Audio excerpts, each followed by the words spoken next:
असलम कुरैशी जे पुट तलहा पंहिंजे साथियुनि सां गॾिजी बाईपास टाउन में एंटर थी मुख्तियार सूमर जे दरवाज़े खे कार वञी हईं जिते बम्पर टुटी पियुसि ऐं शराब जे नशे में धुत उन दीवार खे भञी छॾियो। दीवार भञी छॾण खां बाद में वरी उनखे रोकियो त बस माण्हू बि मारिया। छा मसइलो हो त फायरिंग करणु, अटैक करणु ऐं बाईपास टाउन वारनि खे गार गंद करणु, वरी माण्हू घुराए अटैक करणु।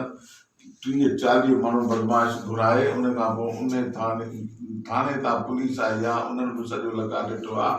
उन्हनि पंहिंजा फ़ोटो कढिया आहिनि, उन्हनि सभिनी खे ख़बर आहे, पर उनजे बावजूद ई असांखे आसिरो ॾेई FIR कटण खां पोइ असलम कुरैशी पोइ DSP खे चयो आहे। DSP वरी उन खां बाद में झलियो आहे SHO खे। SHO लारक हाणे मां SP खां परमिशन वठां ई ड्यूटी हलियो वियो आहे।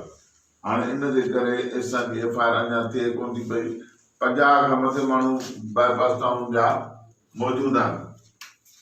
50 खां मथे जेके बाईपास टाउन जा माण्हू मौजूदु आहिनि, उन्हनि जे बावजूद कंहिंखे बि रिस्पॉन्स कोन्हे। बाईपास टाउन मोरे में शहर जा मुअज़्ज़ज़ तरीन माण्हू रहनि था।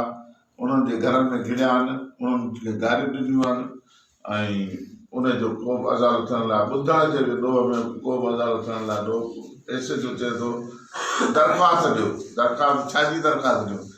कागज़ी ॾोह आहे या कटियो या जवाबु ॾियो।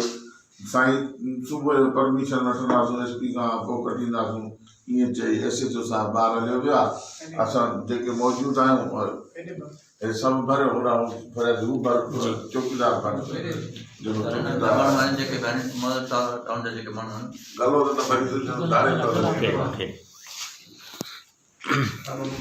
ऐसे ही बाईपास टाउन जो चौकीदार जेको गेट ते बीहंदो आहे उनखे धकी करे विया। हे सभु मुअज़्ज़िज़